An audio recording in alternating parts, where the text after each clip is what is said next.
que é 2 aos Coríntios, capítulo 4, do verso 7 até o capítulo 5, verso 10. Eu queria convidá-los a acompanhar. Estou usando a Almeida atualizada, a nossa tradicional RA, para fazer a leitura e a exposição. 2 aos Coríntios, capítulo 4, de 7 em diante. Temos, porém, esse tesouro em vasos de barro, para que a excelência do poder seja de Deus e não de nós. Em tudo somos atribulados, porém não angustiados, perplexos, porém não desanimados, perseguidos, porém não desamparados, abatidos, porém não destruídos, levando sempre no corpo o morrer de Jesus, para que também a sua vida se manifeste em nosso corpo. Porque nós que vivemos somos sempre entregues à morte por causa de Jesus, para que também a vida de Jesus se manifeste em nossa carne mortal. De modo que em nós opera a morte, mas em vós a vida. Tendo, porém, o mesmo espírito da fé, como está escrito, eu criei, por isso é que falei. Também nós cremos, por isso também falamos. Sabendo que aquele que ressuscitou o Senhor Jesus, também nos ressuscitará com Jesus e nos apresentará convosco. Porque todas as coisas existem por amor de vós, para que a graça, multiplicando-se, torne abundantes as ações de graças por meio de muitos para a glória de Deus. Por isso não desanimamos, pelo contrário, mesmo que o nosso homem exterior se corrompa, contudo, o nosso homem interior se renova de dia em dia. Porque a nossa leve e momentânea tribulação produz para nós eterno peso de glória, acima de toda comparação. Não atentando nós nas coisas que se veem, mas nas que se não veem, porque as que se veem são temporais e as que se não veem são eternas. Sabemos que se nossa casa terrestre desse tabernáculo se desfizer, temos da parte de Deus um edifício, casa não feita por mãos, eterna nos céus. E por isso nesse tabernáculo gememos, aspirando por sermos revestidos da nossa habitação celestial. Se, todavia, formos encontrados vestidos e não nus. Pois, na verdade, os que estamos nesse tabernáculo gememos angustiados, não por querermos ser despidos, mas revestidos, para que o mortal seja absolvido pela vida. Ora, foi o próprio Deus quem nos preparou para isso, outorgando-nos o penhor do Espírito. Temos, portanto, sempre bom ânimo, sabendo que, enquanto no corpo estamos ausentes do Senhor, visto que andamos por fé e não pelo que vemos. Entretanto, estamos em plena confiança, preferindo deixar o corpo e habitar com o Senhor. E por isso que também nos esforçamos, quer presentes, quer ausentes, para lhes sermos agradáveis. Porque importa que todos nós compareçamos perante o tribunal de Cristo, para que cada um receba segundo o bem ou o mal que tiver feito por meio do corpo. Até aqui a leitura da palavra de Deus. Vamos orar mais uma vez. Ó Deus, te damos graças porque é o Senhor que tem sustentado teu servo Robinson Grangeiro todos esses anos, como fiel ministro do Evangelho.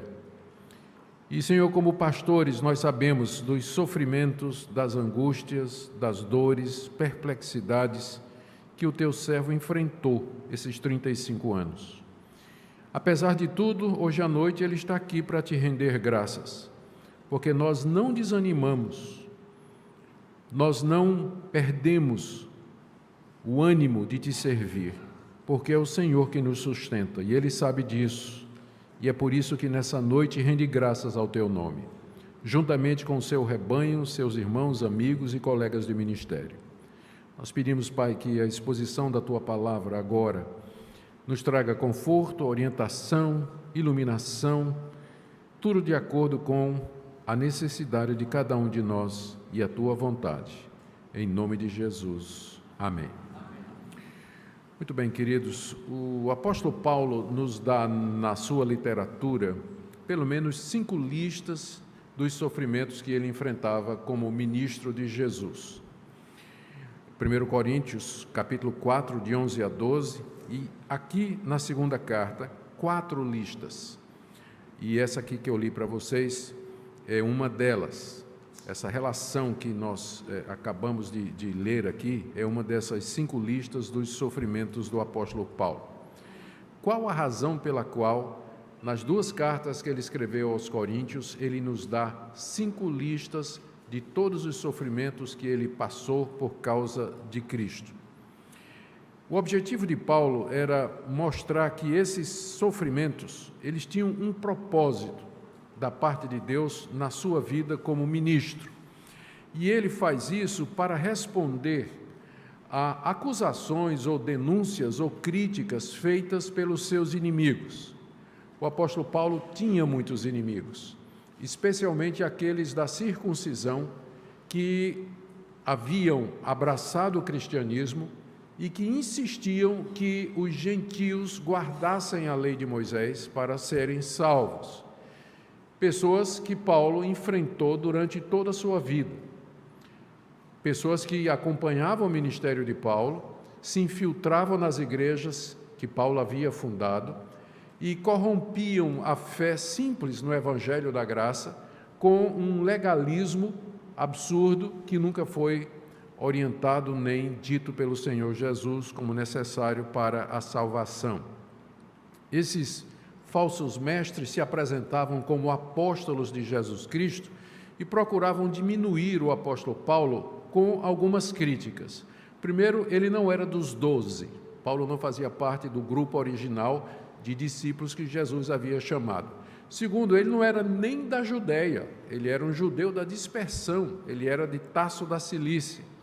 Terceiro, ele vivia sofrendo, apanhando, sendo expulso das cidades, a mensagem deles rejeitada pela maioria da nação judaica. Como é que Paulo podia ser um homem de Deus se em cada cidade que ele entrava para pregar o Evangelho, ele saía de lá apedrejado, corrido, depois de passar um tempo na prisão, como Filipos, chicoteado, escorraçado pelas autoridades e descrido pelos seus contemporâneos? Como é que esse homem podia ser de Deus com tanto sofrimento? Como é que Deus permitiria que um servo seu passasse por aquilo que Paulo passou? Nas listas que Paulo apresenta do seu sofrimento, nós temos naufrágio, fome, sede, nudez, prisão, traição de amigos, perseguição de inimigos, cadeias e uma série de outros sofrimentos que mostram ou que eram usados pelos inimigos de Paulo para dizer, essa é a prova que Paulo não é de Deus, porque se Paulo fosse de Deus, ele não passaria por todo esse sofrimento, Deus não deixaria que seu servo enfrentasse todo esse sofrimento. Uma das razões, então, pelas quais Paulo escreveu a segunda carta aos Coríntios é explicar à igreja de Corinto, onde esse tipo de crítica estava sendo feita, a razão dos seus sofrimentos, por que que ele sofria tanto, e a razão pela qual ele não desanimava diante de tantos sofrimentos. Dois objetivos que nós encontramos aqui. O texto que eu li para vocês é o miolo da carta, onde Paulo faz essa autodefesa, onde ele se explica, procura responder a esses dois questionamentos. Primeiro, por que é que ele sofre tanto, sendo ministro do Evangelho? Por que é que Deus deixa e permite que ele passasse por tanto sofrimento e tanta dor? E segundo, a razão ou as razões pelas quais ele nunca desanimou do ministério e pelas quais ele continuava a pregar o Evangelho de cidade em cidade em vista de tudo que ele passou. Nós vamos começar então, primeiro, ele dando a razão dos seus sofrimentos, que está aí do verso 7 até o verso 15. São 4 pontos aqui nessa primeira parte. A primeira coisa que Paulo diz é que ele sofre porque era preciso deixar claro de onde vinha o poder do seu ministério. É o que nós lemos aí no verso 7. Temos, porém, esse tesouro em vasos de barro, para que a excelência do poder seja de Deus e não de nós. O tesouro que ele se refere aqui está nos versos anteriores, é o conhecimento de Deus na face de Cristo. Está muito bem claro aí no verso 6, Deus iluminou o nosso coração, ele que das trevas disse que resplandecesse a luz, ele resplandeceu em nosso coração para a iluminação do conhecimento da glória de Deus na face de Cristo. Temos, porém, esse tesouro, que é esse conhecimento de Cristo, o Evangelho, em outras palavras, em vasos de barro. Deus tinha dado ao apóstolo Paulo conhecimento extraordinário a respeito do próprio Deus, do seu Filho Jesus Cristo, do caminho da redenção, do caminho da salvação. Porém, esse conhecimento, ele estava guardado dentro da figura frágil, humana, vulnerável do apóstolo Paulo. Paulo aqui está usando uma figura que seria facilmente reconhecida pelos seus leitores. Naquela época, não tinha cofre, nem ninguém guardava dinheiro debaixo do colchão. Ninguém fazia isso. As joias, objetos de valor, geralmente eram escondidos em vasos simples de barro, que externamente a pessoa dava valor algum. A pessoa olhava para o vaso e dizia, é um vaso simples, sem propósito, não era bonito, não era pintado, mas dentro estavam os tesouros mais preciosos e mais caros dos seus possuidores. Então, Deus reservou essa joia preciosa, esse tesouro precioso, que é o conhecimento de Deus na face de Cristo, dentro de pessoas como o apóstolo Paulo, pessoas frágeis, pessoas vulneráveis, pessoas que estavam sujeitas a serem quebradas. E o propósito de Deus é exatamente esse, mostrar que, eu vejo como Paulo diz no verso 7, nós temos esse tesouro em vasos de barro para que a excelência do poder seja de Deus e não de nós. Para que o tesouro aparecesse, o vaso tinha que ser quebrado. Para que ele aparecesse em toda a sua glória, aquele recipiente tinha que ser desfeito. Essa era a razão dos sofrimentos de Paulo. Ele era como aquele vaso de barro, esmagado constantemente pelas perseguições e pelos sofrimentos e pelas privações, para que ficasse claro que o poder do ministério vinha de Deus, a excelência do poder vinha de Deus e não daquele vaso frágil que abrigava esse conhecimento extraordinário. É por isso que ele sofria. Deus o quebrava constantemente, para que ficasse claro que não era Paulo, mas era o Deus que havia se revelado a ele e que havia mostrado a ele a grandeza do seu poder. O segundo ponto do apóstolo Paulo é que deixava ele chegar. Veja só, no verso 8, em tudo somos atribulados, isso aí é a quebradeira, né? Porém, não angustiados. Deus permitia que ele fosse atribulado, porém não ao ponto do apóstolo Paulo viver em profunda angústia. Perplexos, ou seja, tinha momentos na vida em que o apóstolo Paulo, no ministério em que Paulo estava completamente perplexo, sem saber o que fazer, nem o porquê das coisas estarem acontecendo com ele, porém não desanimado. Deus deixava que ele ficasse perplexo algumas vezes, porém não ao ponto do desânimo. Continuando no verso 9, perseguidos, Deus permitiu muita perseguição na vida do apóstolo Paulo, porém não desamparados. Abatidos, não foram poucas as vezes que Paulo se sentiu assim, porém não destruídos. Ou seja, Deus mantinha Paulo no limite. Ele era quebrado, ele era esmagado, ele era perseguido, ele era sofrido, porém não, o porém não, ou mais não, era Deus segurando a provação, segurando o sofrimento para que o apóstolo não desistisse de si mesmo, abandonasse o ministério ou simplesmente dissesse, isso aqui não é para mim. Então, é assim que Deus mostra que a excelência do poder no ministério é dele e não do pastor. É mantendo o pastor ali no limite, sofrido, angustiado, e às vezes tem conselhos e presbíteros que acham que a missão santa deles fazer com que o pastor de fato experimente isso na sua plenitude, não é? Então o pastor está ali no limite, não é? Angustiado, sofrido, adoentado, quebrantado, mas não abandonado, não destruído completamente, porque Deus o segura, Deus o sustenta. Então, primeira figura do vaso. Segundo, Paulo fala desses contrastes para dizer que Deus permite que ele viva no limite, não é? Sempre essa expressão, porém não, né? Porém não, significa essa intervenção de Deus. Terceiro, essa é a maneira pela qual Deus se manifesta, que é através dos sofrimentos. E isso aqui agora nós vamos para o terceiro ponto, né, dessa primeira parte. Essa é a única maneira pela qual a vida de Cristo se manifesta através do pastor. Veja só o que ele diz aqui no verso 10 e 11. Levando sempre no corpo o morrer de Jesus. É isso que o pastor faz, o ministro do Evangelho. Ele leva no corpo o morrer de Jesus. Ele foi chamado para ser discípulo e ministro daquele que morreu na cruz para que nós pudéssemos ter vida. Por que é que pastores imaginam que seria diferente com eles? Pessoas às vezes querem ser pastores e entrar no ministério com a ilusão do cargo, da beleza, da nobreza, da posição de destaque do pastor, esquecendo que isso é uma externalidade passageira, superficial, porque o pastor é discípulo do crucificado, é ministro daquele que foi crucificado para dar vida. Se Deus não poupou o seu filho, vai poupar os seus ministros? Então, ele leva, Paulo diz, eu levo no meu corpo o morrer de Cristo. O morrer de Cristo, assim como Cristo morreu para dar vida, o pastor tem que morrer para que as ovelhas vivam. Esse é o método de Deus, esse é o caminho de Deus, não tem outro caminho.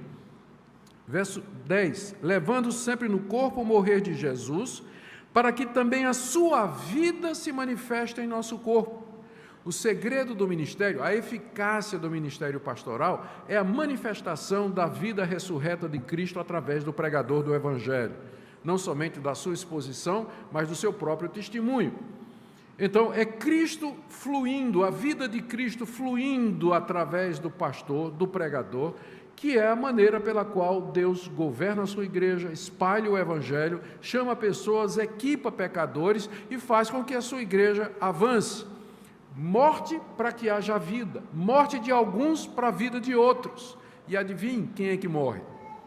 Não é? Ele diz aqui claramente no verso 10, no verso 12, agora falando, se dirigindo aos coríntios, ele diz, de modo que em nós aqui é Paulo e demais pregadores, de modo que em nós opera a morte, mas em vós a vida. O pastor não pode querer que sua congregação viva se ele não está disposto a morrer. Ele tem que morrer, e para que ele morra, Deus traz o sofrimento, porque ninguém morre voluntariamente, não é? Ninguém quer morrer, então Deus tem que matar o pastor, por assim dizer. E como é que Deus faz isso? Sofrimento, dificuldade, provação, angústia, frustração, inimigos, incompreensões, calúnias, tanta coisa que se levanta, e que se levanta com a permissão de Deus.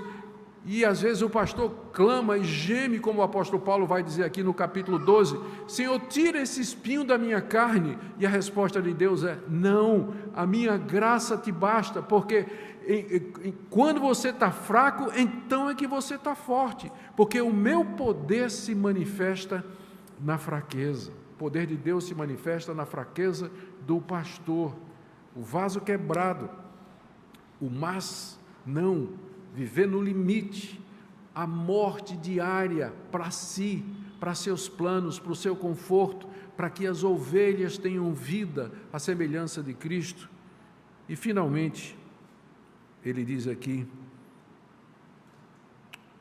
que essa vida chega através da operação, a vida para as ovelhas chega através da operação da morte. Isso aqui já adiantei.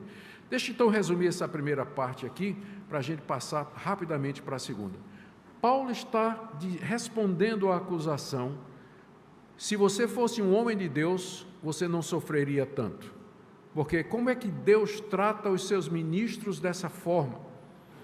Se você fosse de Deus, você não passaria por tantos sofrimentos. A resposta de Paulo é que os sofrimentos são parte essencial da vida do pastor, para mostrar que a excelência do poder vem de Deus, para mostrar que ele depende de Deus porque vive no limite da sua própria existência, para que ele morra para si mesmo, para que a vida de Cristo flua através dele e alcance o rebanho, e que dessa forma todo o propósito de Deus para a sua igreja seja alcançado através de ministros que carregam a sua cruz lembrando que cruz aqui sempre é símbolo da morte para o eu, a morte para os seus próprios interesses, para que a igreja receba vida. Então, essa é a resposta que Paulo dá sobre a razão dos seus sofrimentos. Eu sofro por causa disso.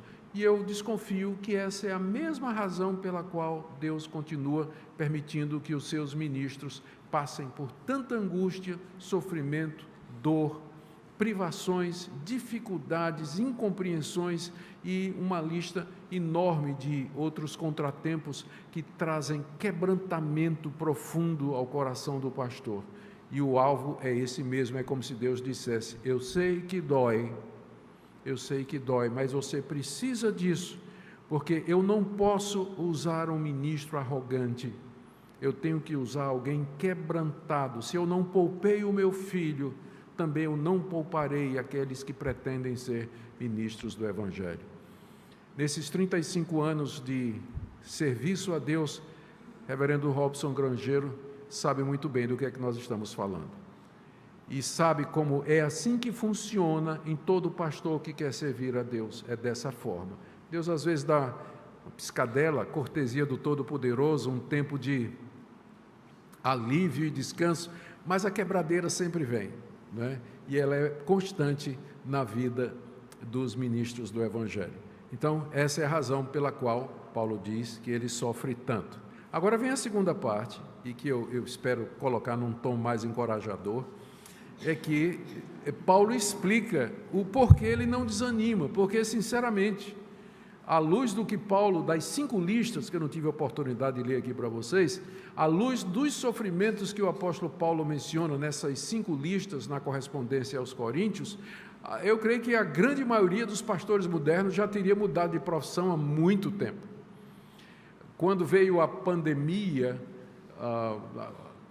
esses anos agora, passados, né, esses anos que acabaram de passar, e que ela estava no auge, eu estava lendo uma estatística lá nos Estados Unidos, que vendo o saldo da pandemia no meio do pessoal religioso, a quantidade de pastores nos Estados Unidos que abandonou o ministério depois da pandemia, porque não conseguiram suportar o esvaziamento de algumas igrejas, a perda do pastorado em outras, ou a perda de entes queridos, ou muita gente na igreja que morreu por conta da pandemia, e eles simplesmente não estavam preparados para entender a razão do sofrimento, especialmente eles que achavam que, uma vez que foram chamados por Deus para serem ministros da sua palavra, que mereceriam, talvez da parte de Deus, um tratamento mais diferenciado ou mais especial, e de repente se viram passando pelas mesmas angústias que os membros da sua igreja, e não resistiram a isso, e não foram poucos aqueles que abandonaram o ministério.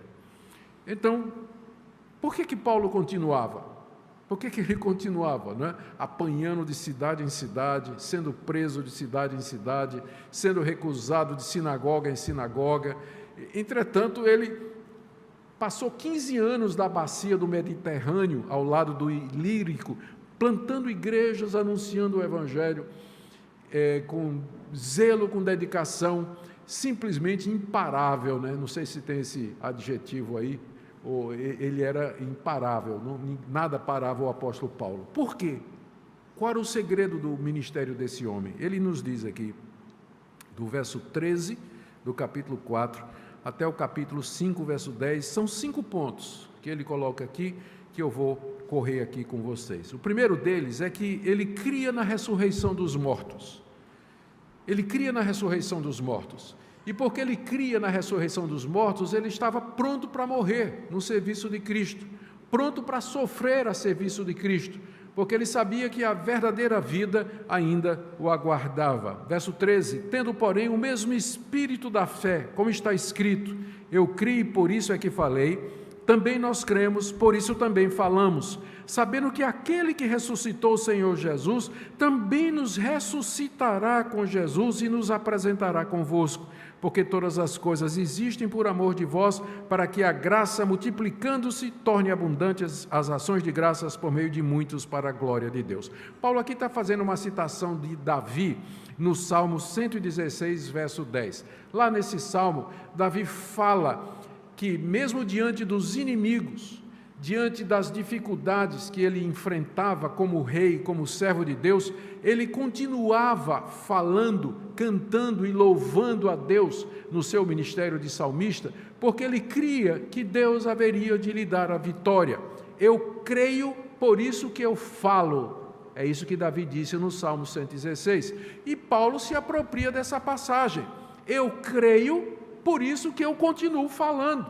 E em que Paulo cria que o mantinha falando e pregando no meio de tanto sofrimento? Ele diz no verso 14, sabendo isso, que aquele que ressuscitou Jesus, também nos ressuscitará com Jesus e nos apresentará convosco. Paulo cria na ressurreição dos mortos, por isso ele continuava falando. Eu creio, por isso eu falo. E essa é a primeira razão, o primeiro segredo de Paulo para não parar de pregar, porque ele cria, e ele não podia fazer outra coisa.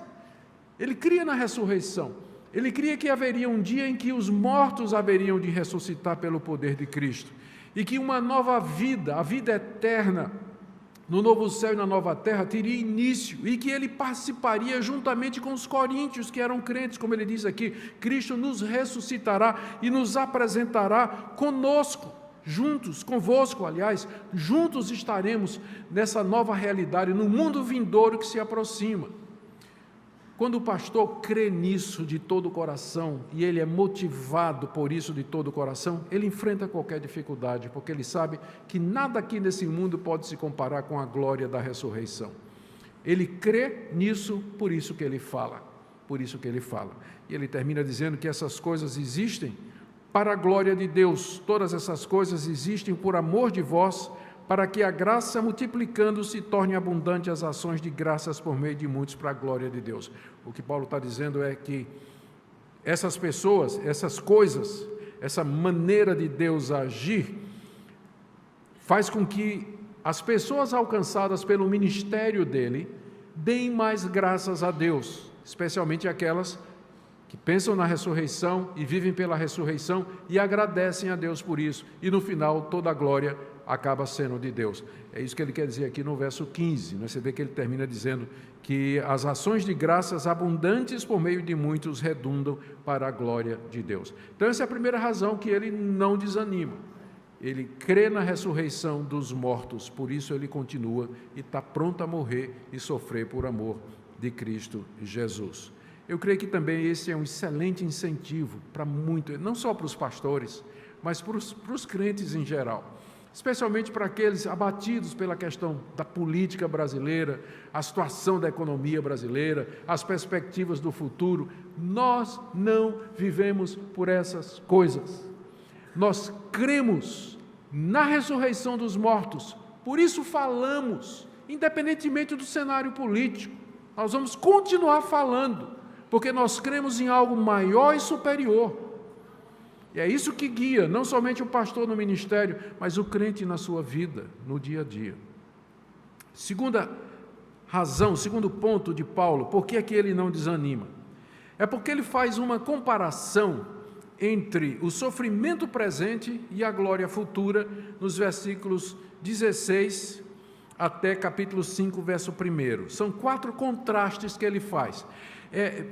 Ele compara a glória futura, ele introduziu esse assunto com a ressurreição, ele compara a glória futura com o que ele está passando agora, e ele então diz, à luz dessa comparação, do resultado dessa comparação, eu não posso desanimar. Não posso desanimar. Quais são as comparações que ele faz? A primeira é entre o homem exterior e o homem interior. Verso 16, ele começa anunciando, por isso não desanimamos.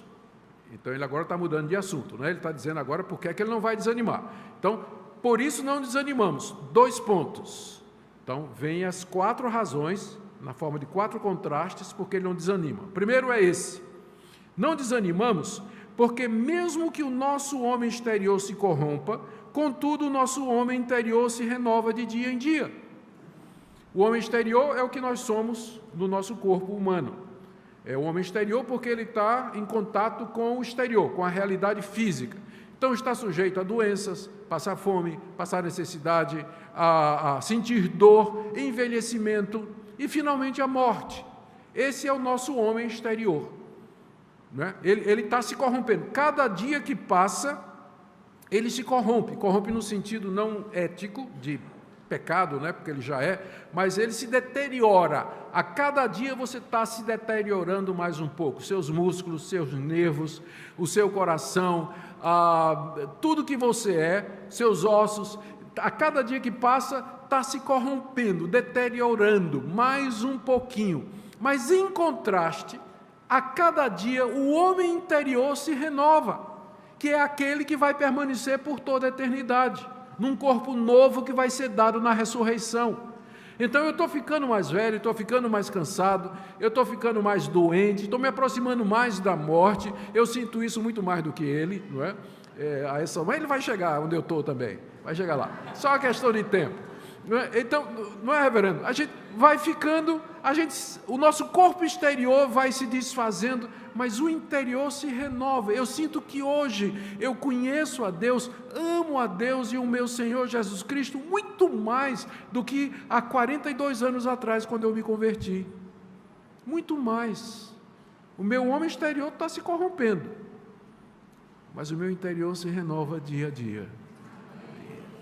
E é isso que faz com que o pastor não desanime, porque ele sabe que os sofrimentos do ministério, se por um lado representam a corrupção do homem exterior, por outro, é a preparação que Deus está fazendo do homem interior para aquele grande dia, e que nós vamos nos encontrar com o Senhor Jesus, o homem perfeito, que é o nosso modelo e o nosso exemplo. O segundo contraste que ele faz está no verso 17, entre tribulação leve e glória pesada. Verso 17. Porque a nossa leve e momentânea tribulação produz para nós eterno peso de glória acima de toda comparação. Olha o que é que Paulo está dizendo aqui. Ele se refere àquela lista de sofrimentos dele, que está incluído, né? Está incluído fome, sede, nudez, frio, naufrágio, chicotada, prisão, expulsão, rejeição, traição. Acho que dá para botar em ordem alfabética, é enorme a lista de sofrimento de Paulo. São 5 listas. Paulo olha para essas listas e diz aqui, é leve e momentânea tribulação. A nossa leve e momentânea. Leve porque se comparada com o peso da glória que está preparado. E momentânea, porque vai terminar em poucos anos, enquanto que a glória é eterna, ela não tem fim. Então, comparado com o que me espera, a glória que me espera, o peso de glória que me espera, os sofrimentos dessa vida são leves e momentâneos. Ou seja, o pastor precisa somente ter a perspectiva correta quando ele está sofrendo. Se ele for comparar o sofrimento aqui desse mundo com o sofrimento de outros, ele desanima. Deus, eu não estou vendo em que é que o Senhor está me tratando melhor do que os outros. De que é que adianta servir o Senhor, porque eu levo lapada igual aos outros que não servem ao Senhor. Eu sofro até mais do que os outros. Mas espera aí, meu filho, não é para aí que você tem que olhar. A comparação é entre o agora e a eternidade. Se você fizer essa comparação, isso vale para o crente também, isso vale para vocês também. Se a comparação for essa, os sofrimentos do tempo presente, a glória reservada para nós na eternidade, então você vai achar os sofrimentos presentes como sendo leves e momentâneos. Essa é a segunda comparação que ele faz. Por isso que ele não desiste, porque ele olha para os sofrimentos da perspectiva correta. Terceira comparação, coisas visíveis e coisas invisíveis, no verso 18. Não atentando nós nas coisas que se veem, mas nas que se não veem, porque as que se veem são temporais e as que se não veem são eternas. Olha que coisa extraordinária. Esse mundo que Deus preparou para nós, por enquanto ele é invisível. Mas Deus quer que nós vivamos vendo o invisível, porque aquilo que você vê, que você toca, que você sente, que você prova, que você experimenta, tudo isso faz parte desse mundo material que um dia vai passar. Se o seu coração está nessas coisas, seu carro, seu apartamento, sua casa de praia, seu marido, seu esposo, seus filhos, seus bens, tudo que você tem, se sua vida, seu coração está nessas coisas, isso tudo vai acabar um dia, e com essas coisas a sua esperança e a sua alegria. Mas se o seu coração está no mundo invisível das realidades eternas, então você vai olhar para esse mundo de uma outra perspectiva, não atentando nós nas coisas que se veem, mas nas que não se veem. Eu não estou vendo Cristo, eu não estou vendo Deus, não vejo o Espírito Santo, não vejo os anjos, não vejo os crentes que já morreram, não vejo a cidade celestial, não vejo o novo céu e a nova terra. Tudo isso eu recebo pela fé, mas essa é a realidade mais real, eterna e fixa do que a realidade material. O problema dos crentes é que eles andam pelos sentidos. Quando a Bíblia, ele vai dizer mais adiante, ele vai dizer que nós andamos por fé. Andamos por fé.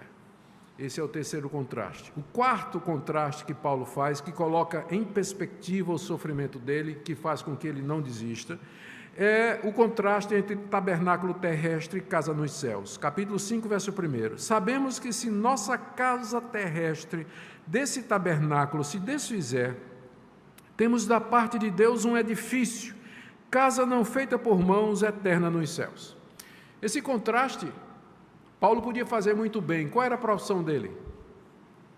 Fazedor de tendas.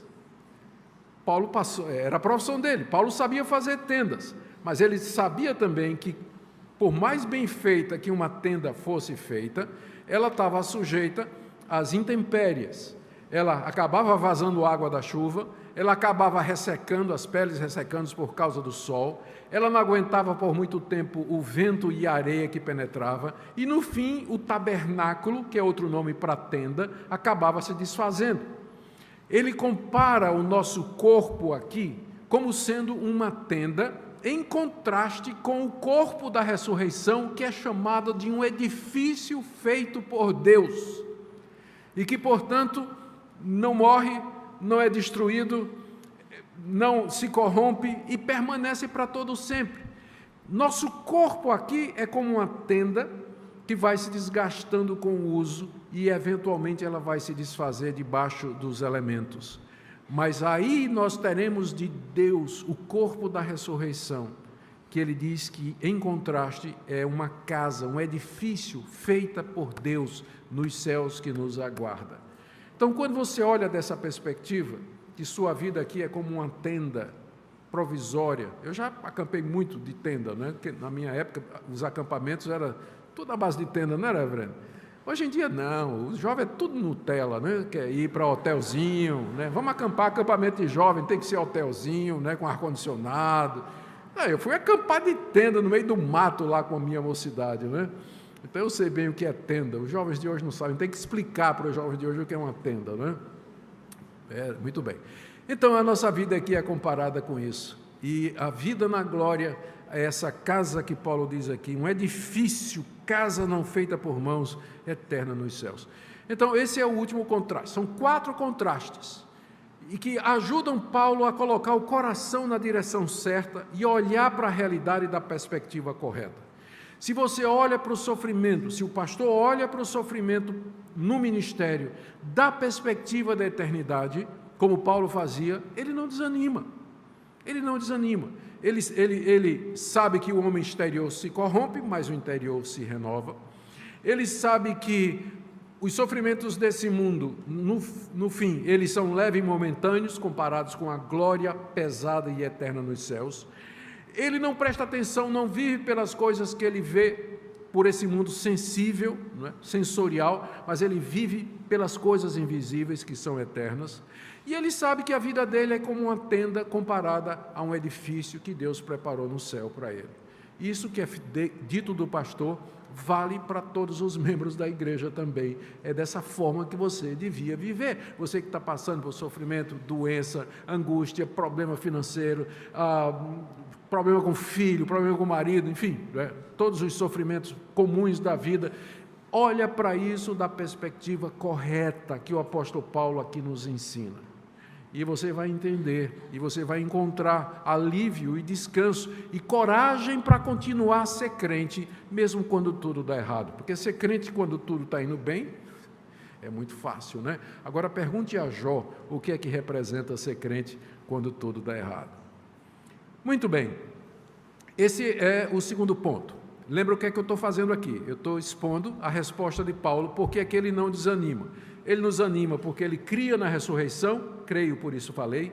Ele não desanimava porque ele olhava para os sofrimentos da perspectiva da eternidade. Ele expõe isso através de 4 contrastes. E agora, em terceiro lugar, ele fala que ele anseia pela ressurreição. Ele já tinha falado da ressurreição algumas vezes, mas agora ele entra mais, ele diz que ele anseia por aquele dia em que ele vai experimentar a ressurreição dos mortos. Veja aí do verso 2 a 5. E por isso, nesse tabernáculo, a tenda que é o nosso corpo, nós gememos, aspirando por sermos revestidos da nossa habitação celestial. Se todavia formos encontrados vestidos e não nus, pois na verdade os que estamos nesse tabernáculo gememos angustiados, não por querermos ser despidos, mas revestidos para que o mortal seja absolvido pela vida. Ora, foi o próprio Deus quem nos preparou para isso, outorgando-nos o penhor do Espírito Santo. Paulo diz que ele tem um anseio profundo no seu coração, que ele chama de uma aspiração. Ele diz que geme por isso. Verso 2.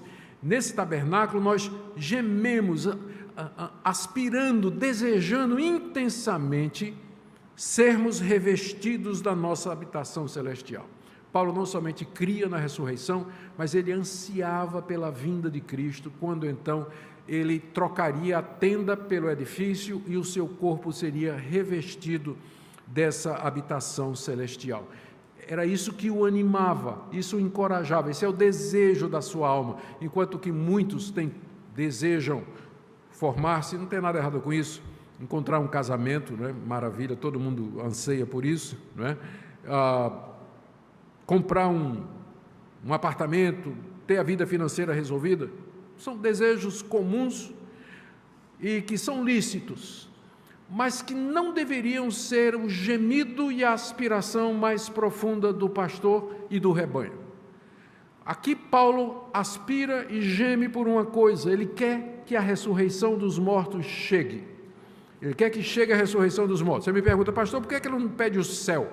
Porque o céu, como vocês sabem, é o estado intermediário. A gente morre, vai para o céu, mas não está completo, porque é o nosso espírito, a nossa alma vai para a presença de Deus, mas o corpo, ele vai apodrecer aqui na terra. Quando Cristo vier, ele vai ressuscitar o nosso corpo e nossa alma vai se unir ao corpo ressurreto e glorificado para todo sempre. E é nessa condição de ressurretos que nós entraremos na eternidade e viveremos no mundo novo que Deus haverá de criar para o povo que ele redimiu. E é isso que Paulo anseia. Se você abrir sua Bíblia, se você conhece sua Bíblia, você vê que a esperança e o anseio do cristão é a ressurreição dos mortos. Céu é provisório, né? É provisório. A nossa anseio e a nossa esperança é a ressurreição dos mortos, que é o estado final. E é isso que ele está dizendo aqui, não é? Ele diz no verso 4, nós gememos angustiados pelos sofrimentos dessa vida, pelo pecado que a gente vê, pela rebelião contra Deus, pelo caos que o pecado de Adão e o nosso introduziu nesse mundo. A gente vive angustiado, o pastor vive sofrendo com isso. Ele vê o pecado no rebanho, ele vê o pecado nas pessoas, vê o pecado nele mesmo, e ele geme, Senhor, quando é que nós vamos ficar livres do pecado e dos seus efeitos? Esse é o anseio e a aspiração de todo pastor verdadeiro, e de todo crente verdadeiro também. Senhor, quando é que eu vou me ver livre do pecado no meu coração?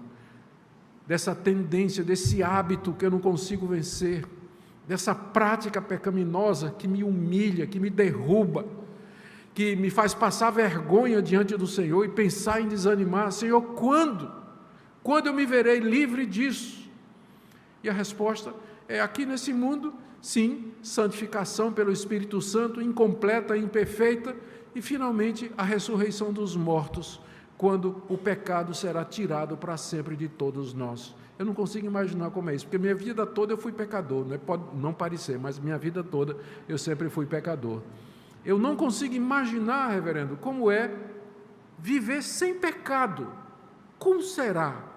Maravilhoso, na ressurreição dos mortos eu tenho um corpo, uma alma, um espírito completamente livres, não somente do pecado, mas da possibilidade de pecar. que é maior do que no paraíso. Adão e Eva foram criados sem pecado, mas eles podiam pecar. Na ressurreição dos mortos, nós não poderemos mais pecar, porque o problema do pecado foi resolvido. E eu, quando penso nisso, eu não sei como é, eu anseio, eu desejo, eu sonho com isso. Como é que vai ser Augusto sem pecado? Porque o Augusto que eu conheço é um pecador miserável, que luta contra o pecado todo dia, o dia todo. Deve ser algo inominável, indizível, não é, que a gente só vai saber quando chegar lá, e que Deus está reservando para nós. Então, é esse anseio que faz com que o pastor não desanime, que faz com que nós não desistamos, irmãos. Só mais um pouco e o Senhor Jesus voltará, e tudo isso será resolvido. Agora, Paulo deixa bem claro, né, que essa esperança só tem quem é crente de verdade. Verso 3, se todavia formos encontrados vestidos e não nus, né? Se formos vestidos com a justiça, com a roupa de justiça de Cristo, e não nu, como lá na igreja do Apocalipse, que pensava que estava bem vestida, mas Jesus disse, você é miserável, pobre, cego e nu. Pensa que está vestido, mas na verdade você está pelado diante de Deus. Então, é a maneira de Paulo dizer aqui, isso aqui só vale para quem é crente de verdade. Então examine o seu coração. Você tem essa esperança, você tem esse anseio, nós gememos angustiados. E ele faz aqui uma ressalva, né, para ninguém pensar que ele está com desejo de suicida. Na verdade, os que estamos nesse tabernáculo, gememos angustiados, não por querermos ser despidos. Eu não estou dizendo aqui que eu quero morrer, mas eu quero ser revestido para que o mortal seja absorvido pela vida. Porque, evidentemente, alguém vai chegar à conclusão errada do que Paulo está dizendo. Ué, Paulo, se é assim, se lá do outro lado é melhor, né, se nos espera uma vida maravilhosa, e que é o fim do propósito, o propósito da criação de Deus com todas as coisas, então, por que a gente não morre logo? E tem crente que até pergunta isso, pastor, por que quando a gente se converte, Deus não leva a gente logo para o céu? É porque você precisa aprender por que é que seu Salvador teve que morrer. Você precisa aprender a seriedade do pecado. Você precisa aprender a grandiosidade da graça e do perdão de Deus. E Deus vai fazer isso e vai lhe ensinar isso até o dia que Ele achar certo de tirar você desse mundo. Até lá, o crente não pensa em suicídio, ele não pensa em tirar a sua vida. Ele geme, ele sofre, ele anseia, mas ele diz, somente no teu tempo, Senhor. O Senhor é que deu a vida, o Senhor é que vai tirar no tempo correto. Pastor, é errado pedir que Deus tire a minha vida? Não, errado não é. Se Deus vai atender, é outra coisa, né? Você pode pedir, tem vários exemplos na Bíblia de homens de Deus que pediram para morrer, inclusive aquele profeta rebelde Jonas, né? E Deus não atendeu o pedido de Jonas. Elias pediu para morrer, né? Pediu para morrer, e Deus disse, não, você não vai morrer não, você só vai na hora que eu levar. Então até lá nós gememos angustiados, não desistimos, continuamos no ministério e vocês continuam servindo a Deus, porque, veja só o verso 5, foi o próprio Deus quem nos preparou para isso, outorgando-nos o penhor do Espírito. Penhor todo mundo sabe, eu espero que ninguém saiba o que é na verdade, o penhor, né? Penhor é quando você está liso, quebrado, vai numa loja de penhores ou num banco e você tira uma quantia grande e você penhora uma joia, um relógio, alguma coisa de valor, que é a segurança que você dá àquelas pessoas de que você vai voltar para pagar aquele dinheiro que você pegou emprestado. Espero que nenhum de vocês saiba do que é que eu estou falando, né? Penhorar coisas, essas coisas funcionam como uma garantia. Deus nos deu um penhor de que Ele vai cumprir tudo isso que Ele está dizendo, que é o Espírito Santo habitando em nós. A presença do Espírito no coração e no ministério pastoral é a garantia que Deus dá ao ministro, de que não somente está com ele aqui durante o seu sofrimento e sua dor, mas que estará com ele na sua morte, na ressurreição e na vida eterna. O Espírito Santo é a garantia, é o penhor que Deus nos dá de todas essas promessas. Ele nos preparou para enfrentar o sofrimento, nos dando o penhor do Espírito Santo. Como é que funciona isso? Por causa da presença do Espírito Santo no meu coração, eu sinto já um pouco de paz, um pouco da alegria, um pouco da santidade, um pouco do amor, um pouco da comunhão com Deus, que eu vou gozar plenamente na ressurreição dos mortos. O Espírito Santo nos dá um gostinho da eternidade aqui, para que nós nos animemos e nos encorajemos a prosseguir. Foi o próprio Deus que nos preparou para isso, outorgando o Espírito Santo. E, queridos, quarto lugar, estou terminando. Nunca acredite em pregador quando ele diz que está terminando, viu, gente? Nunca acredite.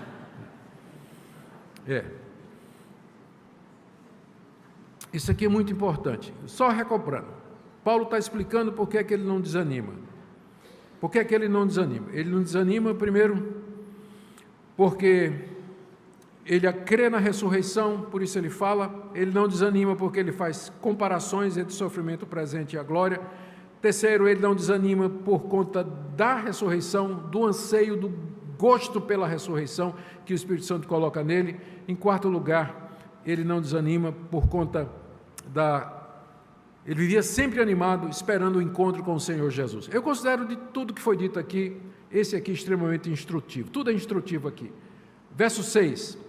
Temos, portanto, sempre bom ânimo. Percebe o tom? Ele está falando, eu não desanimo, eu tenho sempre bom ânimo. Ele está explicando porque é que ele não, diante dos sofrimentos, ele não desiste. Eu tenho sempre bom ânimo, sabendo isso, que enquanto eu estou no corpo, eu estou ausente do Senhor, visto que andamos por fé e não pelo que vemos. Entretanto, estamos em plena confiança, preferindo deixar o corpo e habitar com o Senhor. Olha o que Paulo está dizendo aqui. Ele sabe que enquanto ele está nesse corpo, ele está ausente de Cristo. Ele quer dizer, ausente fisicamente. Porque a última pessoa, Paulo foi a última pessoa que viu Cristo em corpo, no caminho de Damasco. Como ele mesmo diz, que depois de ter aparecido a muitos, por último de todos apareceu a ele. Cristo apareceu no corpo da ressurreição a Paulo no caminho de Damasco, e foi a última vez que Cristo apareceu em corpo. Por isso que Paulo diz, enquanto nós estamos nesse corpo, nós estamos ausentes do Senhor. Então, se você espera um dia, enquanto você está aqui, que Cristo apareça a você no corpo da ressurreição, você está enganado, isso não vai acontecer. Cristo não vai aparecer a você no corpo da ressurreição enquanto você está vivo. Por quê? Verso 7. Porque nós andamos por fé e não pelo que vemos. É esse o modo de existência que Deus determinou para a sua igreja no interregno até a vinda de Cristo. É que nós andemos pela fé. Eu não vejo Cristo, eu não vi Cristo, você não viu Cristo e você não vai ver Cristo. Porque nós andamos pela fé. Fé em quê? No relato daqueles que viram. E quem são esses? Os apóstolos de Cristo, que nos deram aqui por escrito o testemunho deles da ressurreição. É para isso que Deus levantou os apóstolos. Eles eram testemunhas da ressurreição de Cristo. E é por isso que nós não temos mais apóstolos hoje. Porque um apóstolo era principalmente uma testemunha da ressurreição de Cristo e deixou esse testemunho por escrito aqui. Paulo, Pedro, João, Tiago.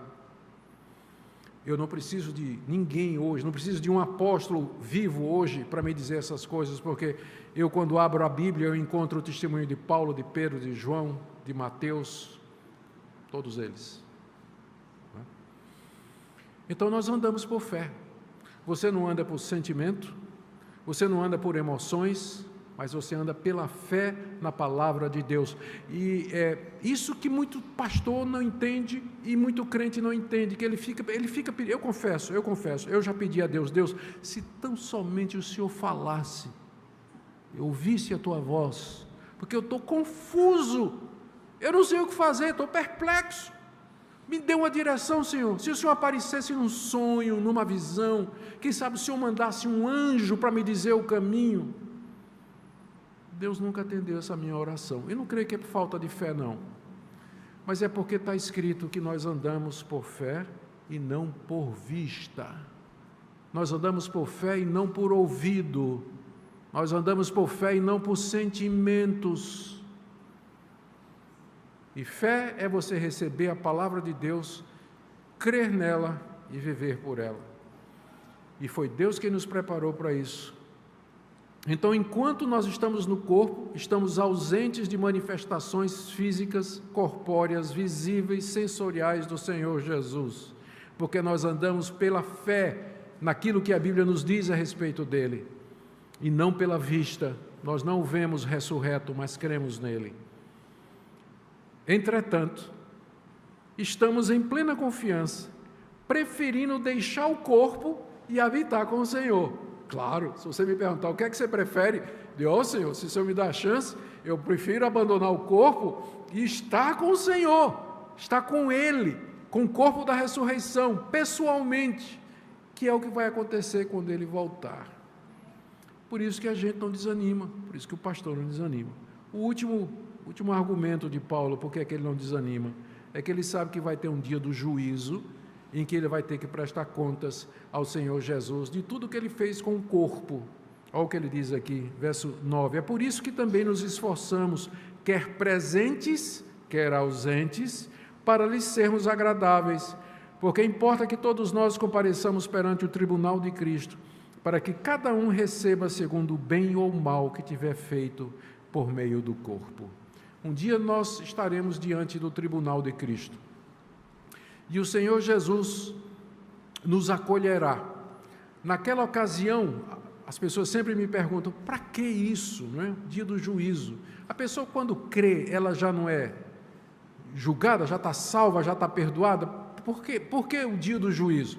A resposta é que a sua salvação agora é uma transação individual entre você e Deus. Eu olho para você, eu não sei se você é justificado pela fé, sim ou não. Eu não sei se você é do grupo dos eleitos, sim ou não. Eu não sei se a sua salvação e sua fé é genuína, sim ou não. Então, a salvação agora é uma relação particular e privada entre a pessoa e o seu Deus.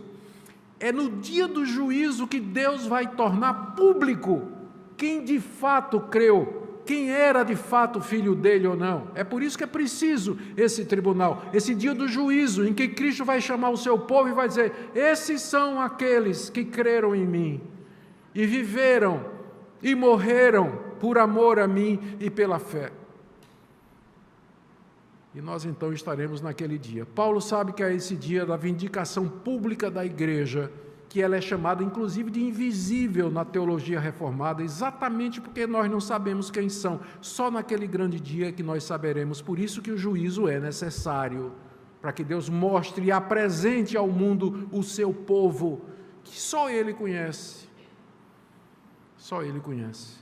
Paulo sabe que vai ter esse dia, e naquele dia ele quer ser encontrado no meio daqueles que Cristo vai acolher, e que Cristo vai recompensar e vai abençoar e vai apresentar ao mundo como sendo, de fato, parte do seu povo. É por isso que Paulo se esforça aqui nesse mundo para ser agradável a Cristo. E é por isso que ele não desanima, porque ele sabe que esse dia do encontro haverá de acontecer. Eu quero terminar aqui, já creio que me alonguei demais, eu quero terminar aqui com uma ou duas aplicações para nós. Em primeiro lugar, eu sei que aqui há vários colegas pastores que vieram prestigiar esse momento, não é? E agradecer a Deus juntos pela vida do nosso querido irmão reverendo Robson.